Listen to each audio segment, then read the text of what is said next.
salvai almas, chegou de mansinho, conquistou o meu coração. Salvai almas, salvai almas, as almas clamando, por favor atenda o pedido meu. Quero neste dia ver a alegria no rosto de Deus. A Rádio e TV Auxiliadora apresenta o programa Salvai Almas com Cláudio Eckert, confidente de Nossa Senhora. Apoio Movimento Salvai Almas. Realização Rádio e TV Auxiliadora.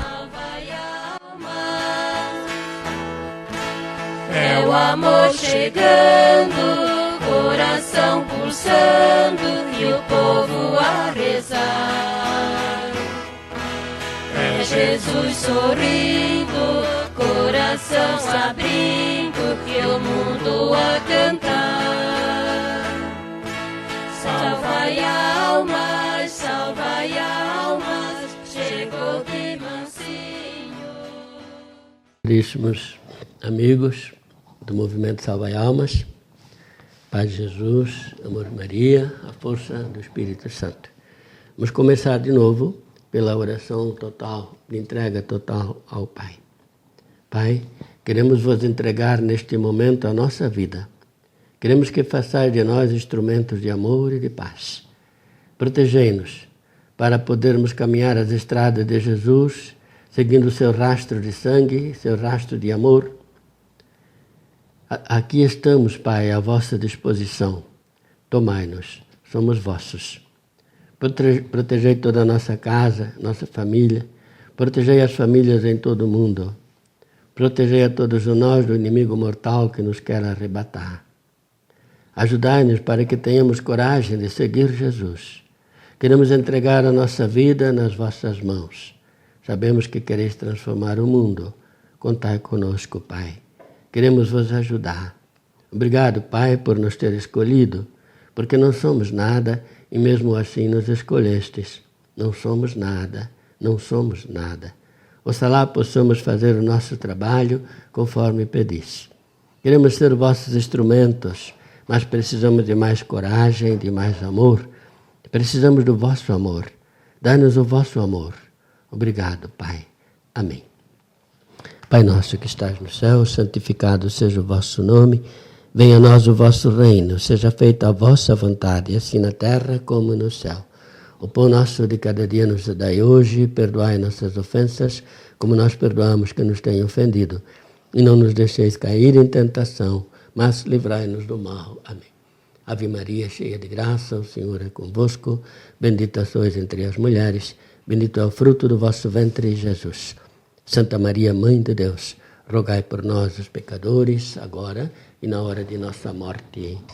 Amém. Glória ao Pai, ao Filho e ao Espírito Santo, como era no princípio, agora e sempre. Amém.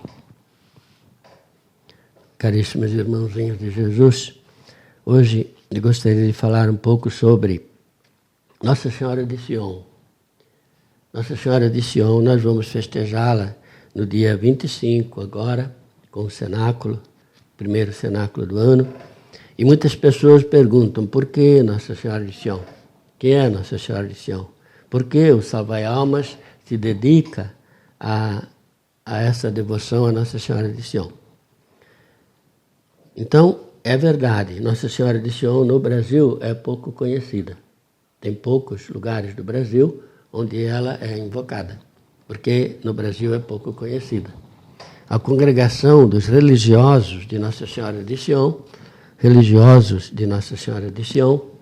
hoje ela tem sede mundial no Brasil. A sede mundial dos religiosos, Nossa Senhora de Sion, padres, missionários, religiosos também, irmãos, a sede mundial é no Brasil. Mas ela foi fundada lá na França. Eram dois irmãos que fundaram essa congregação. Os irmãos Teodoro Ratisbonne e o Afonso Ratisbonne. Teodoro e Afonso, os irmãos que fundaram essa congregação. Os dois eram judeus e o Teodoro se converteu, com tenra idade ainda, se converteu ao catolicismo, se estudou e se tornou padre, o Teodoro. O Afonso não. O Afonso não se converteu. Ele, inclusive, criticava a Igreja Católica, combatia a Igreja Católica, e ele era judeu ateu. Ele não acreditava em Deus. Ele era judeu como raça, como povo, mas não acreditava em Deus. E ele fazia muito escárnio da Igreja Católica, das coisas católicas, condenava o irmão dele pelo fato do irmão ter sido ordenado padre, transformado católico, assim por diante. E no dia 20 de janeiro, no 20 de janeiro de 87, eles estavam, o Afonso tirou umas férias e ele foi visitar, então, países fora, ou lugares fora da terra dele, que era lá em Jerusalém. Ele foi visitar. Convidaram ele para visitar Roma, embora ele não quisesse, porque Roma é católica, né? Ele não quisesse de jeito nenhum visitar Roma, mas os amigos conseguiram convencê-lo a ir até lá. E ele foi visitar Roma e visitou alguns lugares, como turista.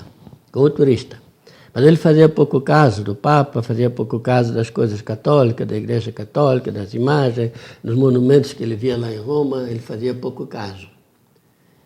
E tinha que visitar, ele queria visitar um amigo que ele tinha lá, que era protestante, mas não sabia onde o amigo morava.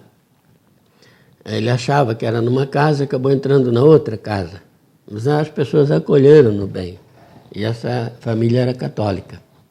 Acolheram bem. Mas disseram, não é a casa que você está buscando, mas fica aqui porque o vizinho não está em casa agora, fica aqui até ele voltar. E ali o dono da casa começou a conversar com ele sobre a religião, sobre isso aqui, mas não, o homem era irredutível, ele não queria saber de conversa de Igreja Católica. Mas ali ele estava hospedado, digamos assim, foi bem recebido, então ele ficou ali aguardando. E o dono da casa convenceu, através de uma criança, do netinho, que estava ali, uma netinha, uma filha, que colocar no pescoço do Ratisbonne a medalhinha milagrosa, a medalhinha de Nossa Senhora das Graças. Ele não podia negar, porque ele estava na casa. Ali, a casa, o dono da casa não podia ser rechaçado. Então, e ele aceitou, ele deixou colocar, embora relutando, mas deixou. O dono da casa fez mais. Deu para ele uma oração, a oração do Lembrai-vos, escrita por São Bernardo, com a estampa da Nossa Senhora no santinho. E disse para ele, você leva essa estampa no hotel que você vai ficar hoje à noite, você leva essa estampa e esta oração. E amanhã você me devolve, tira uma cópia e me devolve a cópia. Me devolve a cópia. A pessoa levou porque não podia fazer mal ao dono da casa que estava hospedando ele. Diz ele depois, mais tarde ele vai contar. Ele começou a ler a oração e começou a copiar. E tinha que copiar à mão, não é? Ora, o homem tinha pedido a cópia, então ele tinha que copiar. Ele podia ter dito, traz de volta a oração. Aí é capaz que ele nem ia ler. Né? Não ia ler, porque ele não era católico, ele não queria saber. Mas como o homem pediu uma cópia, ele era obrigado a copiar. Então ele copiou. E ele disse que enquanto ele copiava, essa oração exercia uma força tão irresistível sobre mim que eu cheguei a decorá-la. Quer dizer, aí ele rezou várias vezes, rezou até decorou a oração. Uma força irresistível. No dia seguinte, o amigo convidou ele para ir numa igreja chamada Santo André de Lefrate. A igreja tinha morrido um amigo lá e ele tinha que ir lá falar com o padre para fazer o enterro E convidou o Afonso, então, para ir também. O Afonso foi, aproveitou, porque ele era turista, entrou dentro da igreja para ver a igreja por dentro. Depois, ele vai contar, mais tarde, ele vai dizer o seguinte: a Nossa Senhora, ela não me disse nada, mas eu entendi tudo. Ele entrou na igreja, ele viu a igreja toda iluminada, e de repente, como que um passe, diz ele, a igreja se apaga e fica só a imagem de Nossa Senhora, de São Miguel, na verdade, a imagem de São Miguel. Depois de um instante, quando subitamente fui tomado por uma emoção inexprimível, levantei os olhos e todo o edifício estava como que oculto aos meus olhares. Só a capela do arcanjo São Miguel concentrava toda a luminosidade e, como centro da luz, apareceu sobre o altar grande e brilhante, cheia de majestade e de doçura, a Virgem Maria, tal qual está sobre a medalha milagrosa. Uma força irresistível me arrastava para ela. A Virgem me fez sinal com a mão para eu me ajoelhar. Ela me parecia dizer: está tudo bem. Mas ela não me disse nada. Eu compreendi tudo. A partir daquele momento, o único desejo foi ser batizado e receber a Eucaristia. Então, esse milagre, hoje, essa igreja, ela é chamada de Igreja do Milagre. Lá na Itália, em Roma, a Igreja Santo André delle Frati é chamada de Igreja do Milagre. Um ateu que perseguia a igreja acabou se convertendo. Levou 12 minutos a conversão dele. Ele conta em detalhes mais a história. 12 minutos. A partir do momento que ele entrou na igreja e depois lá no altar, quando ele voltou a si, ele estava de joelhos na frente do altar, lá. E Nossa Senhora apareceu para ele, diz ele: ela não me falou nada, mas eu entendi tudo. E era a mesma Nossa Senhora que estava na medalha milagrosa, que estava no pescoço dele, que as crianças tinham colocado no dia anterior. Ele se converteu, foi batizado, depois se tornou padre também. E junto com o irmão Teodoro, que ele odiava antes, os dois fundaram a congregação dos padres de Sion. Padre de Sion. A finalidade da congregação do Padre de Sion era a conversão do povo judeu. Agora, vocês que estão me ouvindo neste momento já podem entender por que nós temos essa ligação com Sion. A conversão do povo judeu. O carisma nosso também é rezar pelo povo judeu.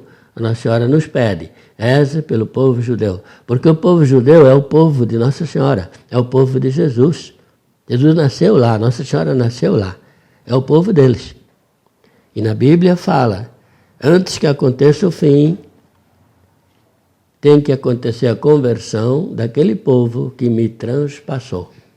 O povo judeu, que transpassou Jesus, tem a conversão. Por isso, essa congregação de Nossa Senhora de Sion, ela foi fundada para a conversão do povo judeu. Ela se espalhou pelo mundo, por vários países, e no Brasil eles vieram em 1912 para cá. Então agora eles estão com 100 anos, né? Mais ou menos, um pouquinho mais de 100 anos. Aqui no Brasil eles fazem vários trabalhos, vocês podem olhar nos sites aí de Nossa Senhora de Sion. Aqui tem mais ou menos uma estampa que fala, ser padre, aqui tem no quadro, aqui atrás de mim, do meu lado também tem na parede.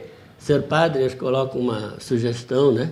Ou de um jeito sugestivo. Ser padre é D, e uma cruz, como se fosse um sinal de mais. Ser padre é demais. Então, aí tem as vários trabalhos que eles fazem lá. Então, na época em que eu recebi esse carisma aqui, Nossa Senhora pedia para eu entrar em contato com Sion. Na verdade, eu não sabia onde é que estavam os padres de Sion, eu não sabia o endereço deles, eu não sabia nada. E eu dizia para a mãe, eu não sei onde é que eles estão. Né? Fazia 50 anos que eu tinha estudado com eles, lá no Paraná, em Castro, lá. Mas depois eu nunca mais soube de nada deles. Aí ela dizia, você tem que entrar em contato, ressurge Sion, ela falava, né? Eu sabia bem o que era ressurge Sion. Será que eu tenho que ressurgir Sion? Ou é que tem que deixar ressurgir dentro de mim essa devoção, a mesma que o Sion tinha? E depois, então, o padre superior geral da congregação de lá, de Jerusalém, ele me mandou uma carta. Ele estava pesquisando os seminaristas, os ex-seminaristas daquela época, ele queria um encontro, assim, mais ou menos, ele me mandou a carta. Aí a Nossa Senhora disse para mim, agora você já tem o endereço de Sion, agora você pode mandar a carta para eles. E começamos então um contato, mandei carta, depois me responderam e a gente começou um contato para poder então trabalhar mais ou menos também pelas vocações de Sion e também para conversar com eles.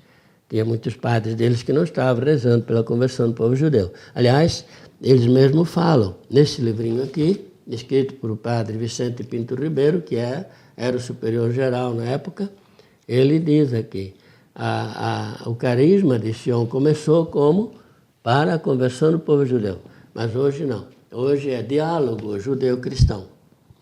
Me parece que não foi isso que Nossa Senhora pediu. Ela pediu para a conversão do povo judeu. Hoje eles usam como diálogo judeu-cristão. Não estou interessado muito em falar sobre conversão. Mas nós temos que falar. Nossa obrigação, nosso carisma é falar sobre Sion. E um dia, conversando com eles também, eu dizia assim, bom, vocês têm a congregação de vocês, muito bonita, fundada pelos padres que hoje já são beatos, né? O Afonso e o... Mas não tem ninguém, eu não conheço nenhum padre de Sion que tem uma certa importância, entende? Que se sobressai, como a gente vê em outras congregações, padres que se sobressaem, com dons bonitos, enfim, né? Eu não vejo Sion, nenhum padre que tenha assim, se sobressaído assim. Então, depois que começamos a entrar mais assim, em contato com eles, eu comecei a perceber que eu estava errado. Eles se sobressaem, muitos, não são todos, mas tem também. O próprio padre Vicente Pinto Ribeiro escreve esse livro, escreveu vários outros também. O padre Pedro Antônio Bach, vocês já conhecem pelas nossas novenas do padre Pedro Antônio Bach. Pedro Antônio Bach, de Sion, da Congregação Nacional de Sion, e ele construiu muitas casas, né, pelo Brasil afora, a Associação de Proteção à Criança e ao Adolescente, Casa São José, os Lares da Criança Feliz, Associação Nacional dos Operários de São José. Isso foi tudo fundado pelo padre Pedro Antônio Bach. Hoje falecido, está sepultado em Santos, no cemitério vertical lá. Esse também foi um amigo do Salvai Almas, muito amigo nosso. A gente visitou ele muitas vezes quando ele era vivo.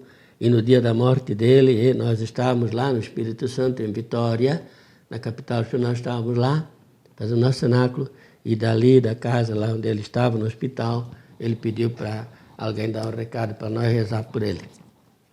E a gente rezou lá mesmo. Eu interrompi o trabalho que estava fazendo naquele momento, pedi todo mundo, vamos rezar, o padre Bach está agonizando. E assim, o padre Bach, outro padre também, o padre Vital Bernini. O padre Vital Bernini está enterrado em Peruíbe, em uma igreja que ele fundou lá em Peruíbe também. Um grande padre, um grande sacerdote, padre Vital Bernini. Também conhecemos ele. No nosso livrinho número 1, ele leva o nome de padre Vitor. Ele foi importante na nossa caminhada também, um grande padre também. Nós conhecemos o padre Vitório Cipriani, um amigo nosso também daqui, de Nova Trento. Hoje ele é superior geral da casa principal, lá de Sion. Aqui é o seminário maior, seminário de teologia, aqui. E eles têm várias casas pelo Brasil. Não várias casas, eles têm em Castro, no estado do Paraná, a casa maior. Eles têm em São Paulo, no Ipiranga, a sede mundial, que eles chamam de Casa Generalícia, é no Ipiranga, em São Paulo. E no Ipiranga também o seminário maior, seminário de teologia. E filosofia, e o seminário prepedêntico está em Mogi das Cruzes, em São Paulo também. Lá em Guarulhos eles têm paróquia, onde antigamente era o seminário. Hoje é em Guarulhos. Então, eles trabalham realmente, eles estão fazendo um trabalho bonito. Aqui nesse livrinho conta vários lugares, a paróquia. Aqui está o seminário onde eu estudei, que é deles também, né? Aqui embaixo, com a igreja Nossa Senhora do Rosário, também é eles que fundaram, eles que construíram, seminário eles que construíram também, e assim por diante. Então, nós temos em Sion também um retrato de padres que trabalham, que lutam, mas também tem problemas sérios lá. Tem problemas, precisamos continuar rezando por eles, rezar muito por eles, mas, sobretudo, pela missão que eles têm, que a missão é a conversão do povo judeu. É essa missão que a Nossa Senhora deixou, conversão do povo judeu. Diálogo judeu-cristão, todas as religiões têm, todas as congregações têm. Nós temos que ter o diálogo é necessário, mas alguma coisa a mais Sion tem que fazer, rezar pela conversão do povo judeu. Essa é a missão que o Salvai Almas recebeu, por isso que Nossa Senhora no começo dizia, entre em contato com Sion, ressurge Sion. Como ressurgir Sion, eu achava que ela naquela época falava assim para mim, eu achava que eu devia, então, né, ir lá e conversar com eles e acordá-los, digamos assim, né? Então, um dia, aqui quando essa capelinha pequenininha, aqui onde eu estou agora, neste momento, essa capelinha foi inaugurada, neste dia eu disse para Nossa Senhora, mãe, esta capela aqui está muito pequenina. Ela foi inaugurada e já é pequena, o pessoal está lá fora. A missa vai ser feita lá na rua, porque aqui não tem lugar. Aí Nossa Senhora disse, não te preocupes, virá um engenheiro e fará uma capela maior. Na verdade, eu não me preocupei, não mesmo. Eu aceitei o que a Nossa Senhora falou e está acabado. Então eu vou continuar, é o céu que sabe. Mais ou menos uns 4 anos depois, algum tempo depois, chegou uma senhora lá de Florianópolis, ela não quer que mencione o nome dela, mas foi uma grande benfeitora aqui do Movimento Salvai Almas, desde o início, acompanhando a nossa história, nos doou o terreno. Aquele terreno lá onde está hoje a Capela Nossa Senhora de Sion. E ela disse, eu estou doando o terreno para vocês construir a capela dedicada à Nossa Senhora de Sion. Porque ela disse, a noite inteira, ela disse, vinha em mim essa palavra, ressurge Sion, ressurge Sion, ressurge Sion. A mesma palavra que Nossa Senhora falava para mim, falava para ela também. Então ela doou o terreno e trouxe também junto com ela o engenheiro, com todas as plantas já, e ela doou também, o engenheiro nunca cobrou nada, todas as taxas de governo, as taxas de lei, tudo que precisava, ele pagou tudo, ela pagou também, ele nunca cobrou nada. Então Nossa Senhora tinha dito, virá um engenheiro e fará uma capela maior. E veio realmente. E o povo depois ajudou, a prefeitura de Porto Belo ajudou também, a construir a capela ali, e depois a Norma, que foi encarregada da construção, ela conta no livro dela, que vocês já devem conhecer o livro também, Amor Divino, ela conta como foi toda essa epopeia, né, da construção da capela, todos os trabalhos, os problemas, as lutas que a gente teve para poder chegar onde nós chegamos. Ela conta que desde o início, quando ele morava em Blumenau, a nossa casa de Blumenau tinha uma capelinha na casa também. A gente sempre rezou, como eu falava antes, né?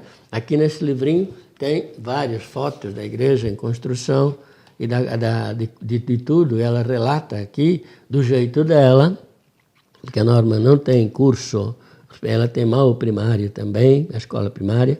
Então ela conta do jeito dela. Aqui não é um livro com literatura, um livro, né? Mas é um livro onde conta com amor a história. E ela conta aqui a Capela Nossa Senhora de Sion, lá hoje, onde nós fizemos sempre os nossos cenáculos lá. Então, quer dizer, Nossa Senhora queria que a gente, no nosso trabalho, na nossa missão, envolvesse também a congregação dos religiosos, missionários. Essa congregação já teve o nome de Missionários de Nossa Senhora de Sion, depois passou a chamar Padres de Nossa Senhora de Sion, hoje se chama Religiosos de Nossa Senhora de Sion, a congregação. Então vamos pedir também para vocês rezar por esses padres. Eles têm problemas. Eu não estou falando de problema físico, estou falando de problema espiritual.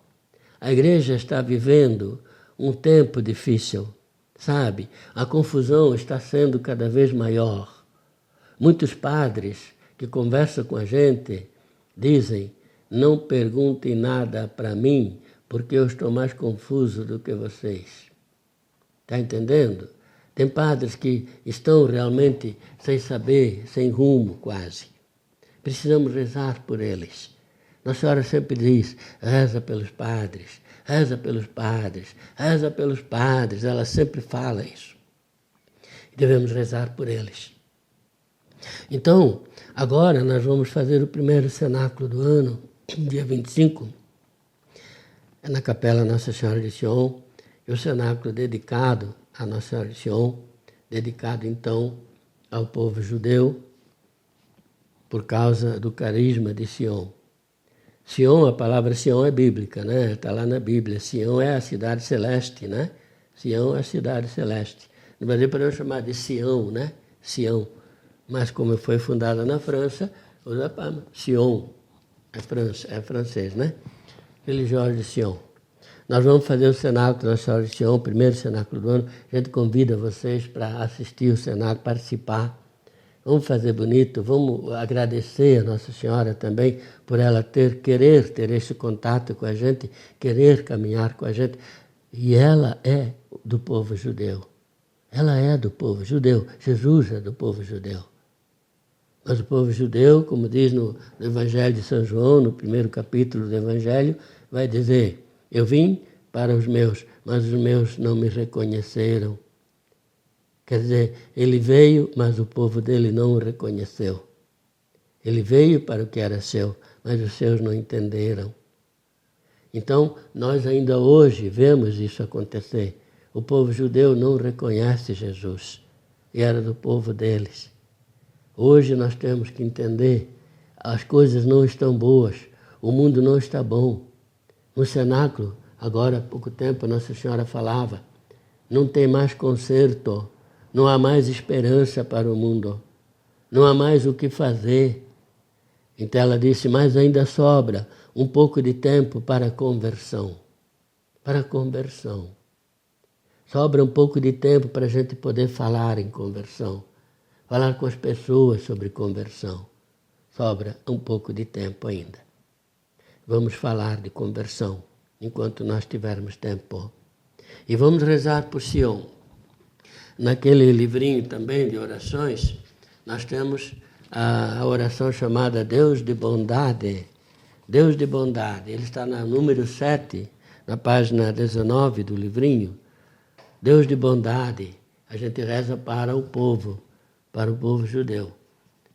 Deus de Bondade, Pai de misericórdia, nós vos suplicamos pelo coração imaculado de Maria, pela intercessão dos patriarcas e dos santos apóstolos, que nos ensineis a buscar amorosamente e a viver a aliança comum aos filhos de Israel e a nós, a fim de que possamos chegar ao conhecimento pleno da salvação nas Escrituras e em Jesus Cristo, até o dia em que tivermos a graça de fazermos parte da redenção final.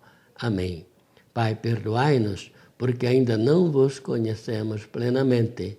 Ó Maria concebida sem pecado, rogai por nós que recorremos a vós. Esta é a oração feita pelos irmãos Ratisboni, pelos padres Ratisboni, em rezar por Sion, pelos povos judeus. Aqui, o Ratisboni tem várias outras orações. A Via Sacra do povo judeu, que tem nesse livrinho também, foi feito pelo padre Afonso Ratisboni, está escrito aqui. E assim a outra também foi feita, a outra Via Sacra também foi feita pelo padre Afonso Ratisboni, mostrando sempre a necessidade de rezar pelo povo judeu. E assim por diante. Outras orações. E a oração do Lembrai-vos, que foi aquela que mexeu com o coração do Afonso Ratisboni, aquela que eles colocaram para ele copiar, que ele acabou decorando no mesmo dia, na mesma noite, aquela oração do Lembrai-vos, que nós sempre gostamos de rezar aqui, é a oração escrita por São Bernardo. Lembrai-vos, ó Piíssima Virgem Maria, que nunca se ouviu dizer que alguns daqueles que têm recorrido à vossa proteção, implorado a vossa assistência ou reclamado o vosso socorro, fosse por vós desamparado. Animado eu, pois, com igual confiança, a vós, ó Virgem, entre todas singular, como minha mãe eu recorro. De vós eu me valho, e gemendo sob o peso dos meus pecados, me prostro a vossos pés. Não desprezeis as minhas súplicas, ó Mãe do Filho de Deus humanado, mas dignai-vos de as ouvir propícia e de me alcançar o que vos rogo. Amém. Essa é a oração do Lembrai-vos que fez acontecer a conversão do povo do Ratisbone, que acabou fundando a congregação de Nossa Senhora de Sion.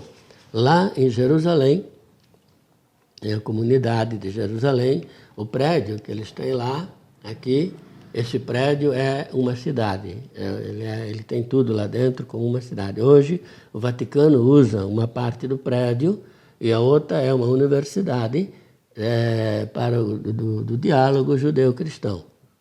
Então, os judeus usam, os católicos usam, os teologianos usam. Aqui mas foi construída pelo padre Ratisbone.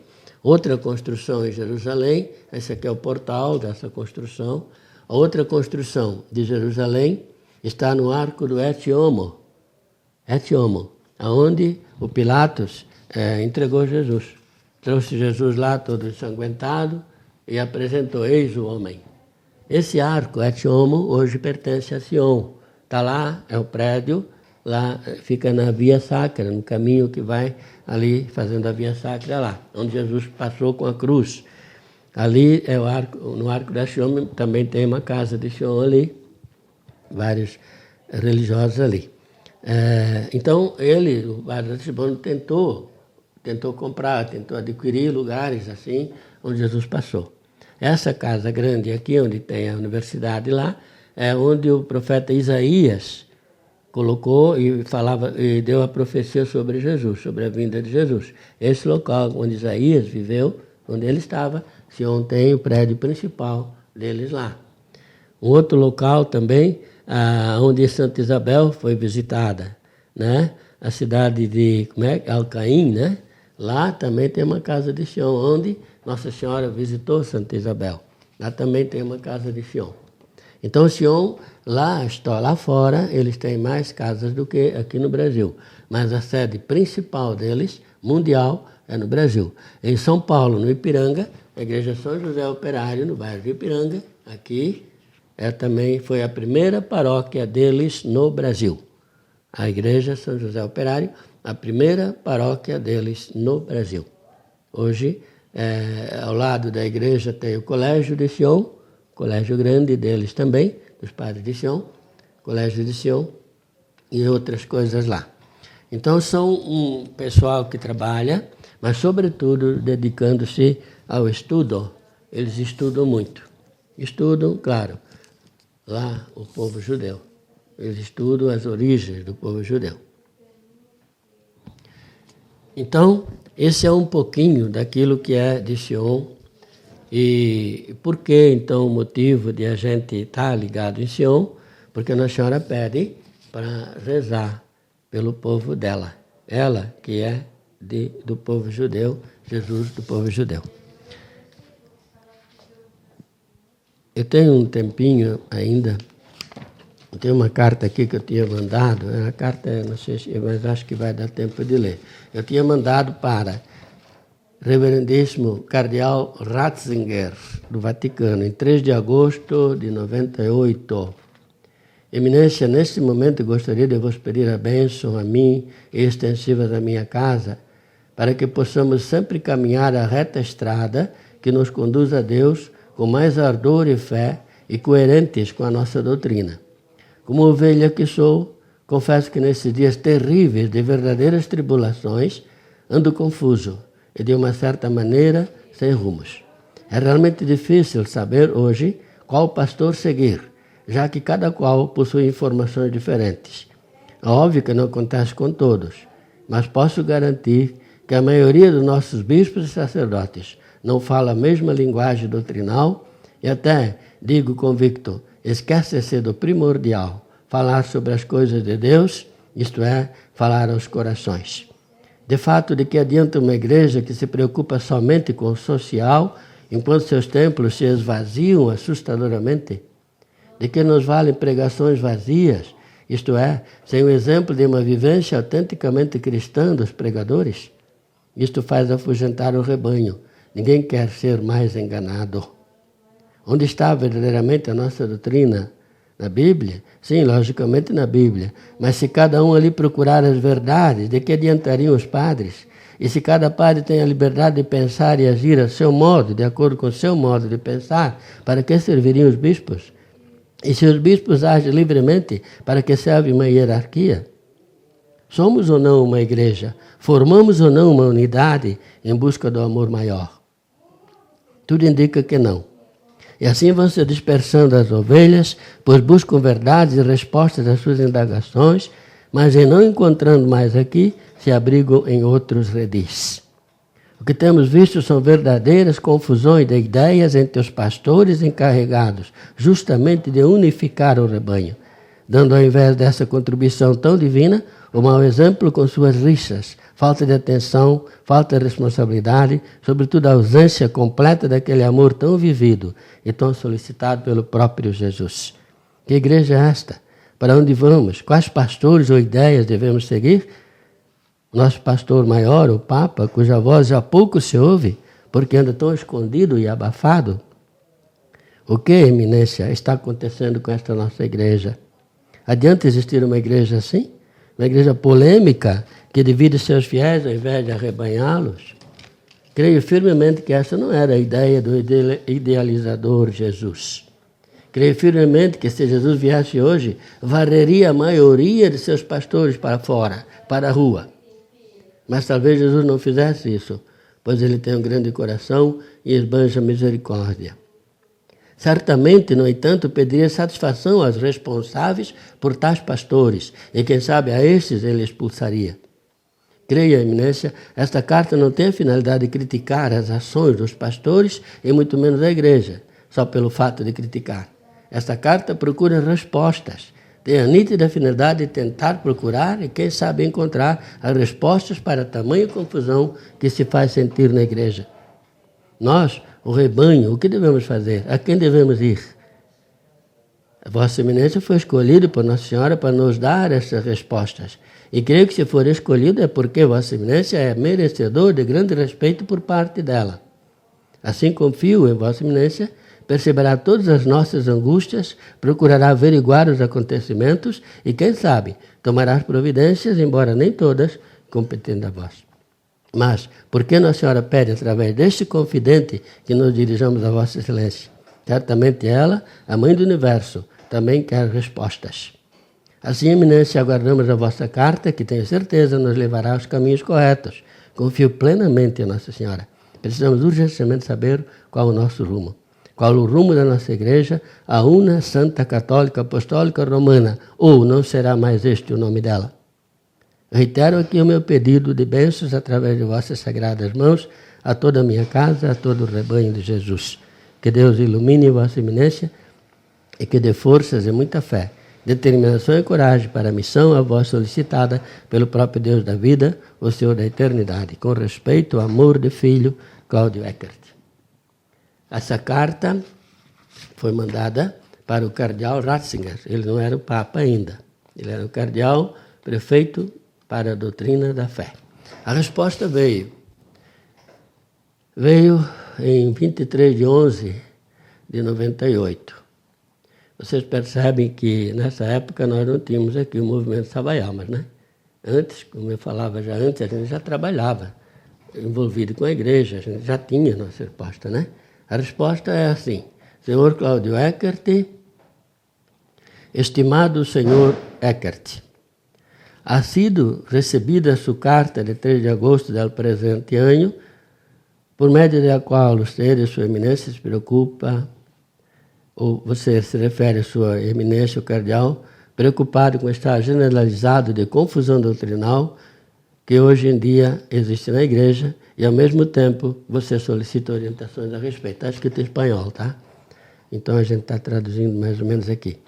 Sua Eminência, ao mesmo tempo que agradece a carta e as considerações ali expressadas, exorta vivamente a oração, a qual deve ser sempre acompanhar da fé, da propagação e da aprofundação da santa doutrina da fé católica.